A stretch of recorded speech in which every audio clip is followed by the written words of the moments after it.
राजकुमार और जादुई घोड़ा। फारस का राजा नया साल मना रहा था। पूरे महल को खूबसूरती से सजाया गया था। उससे मिलने के लिए आने वाले मेहमानों में एक हिंदुस्तानी व्यापारी भी था, जो अपने शानदार घोड़े के साथ वहां आया हुआ था। हिंदुस्तानी व्यापारी फारस के राजा से बोला, महाराज, ये जादुई घोड़ा है। इस पर बैठकर आप जहां भी जाने की इच्छा करेंगे, ये आपको वहां ले जाएगा। जब फारस के राजा ने उस शानदार घोड़े की कीमत पूछी, तो हिंदुस्तानी व्यापारी ने कहा, मैं यह घोड़ा आपको तभी दूंगा जब आप राजकुमारी के साथ मेरा विवाह कर देंगे। ये सुनकर राजा के बेटे को बहुत गुस्सा आया। वो बोला, पिताजी, मैं इस घोड़े की पहले परीक्षा लूंगा। फिर राजकुमार छलांग लगाकर उस घोड़े पर बैठ गया।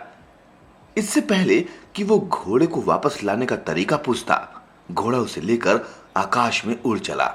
जब फारस के राजा ने राजकुमार को गायब होते देखा, तो बहुत परेशान हो गया। उसने हिंदुस्तानी व्यापारी से कहा, अगर राजकुमार सही सलामत वापस नहीं आया तो तुम्हें मौत के घाट उतार दिया जाएगा। इधर राजकुमार जादुई घोड़े पर बैठा मजे ले रहा था। वो आकाश में उड़ता हुआ एक सुंदर नगर जा पहुंचा। वहां सभी लोग सो रहे थे। राजकुमार महल में गया और एक सुंदर राजकुमारी को सोते हुए देखा। उसे ये नहीं मालूम था कि वो बंगाल के राजा की बेटी है। आवाज सुनकर राजकुमारी जाग गई और एक अजनबी को देखकर घबरा उठी। राजकुमार ने अपना परिचय दिया।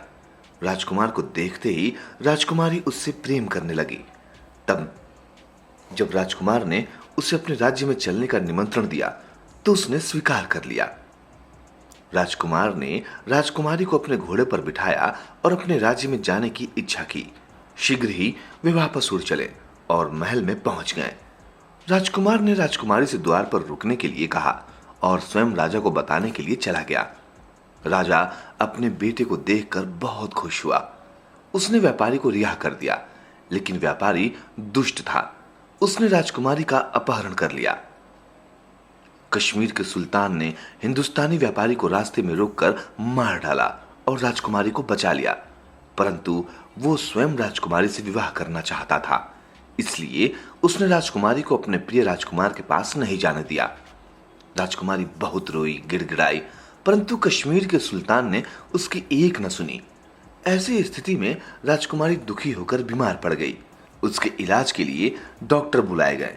जब फारस के राजकुमार ने यह सुना कि उसकी प्यारी राजकुमारी बीमार है, तो उसने उसे बचाने का निश्चय किया। उसने डॉक्टर का वेश धारण किया और सुल्तान के महल में जा पहुंचा। जब कश्मीर का सुल्तान और उसके सिपाही सो रहे थे, तो राजकुमारी को जादुई घोड़े पर बिठाकर वापस फारस ले आया। वहां दोनों ने शादी कर ली और खुशी खुशी साथ रहने लगे।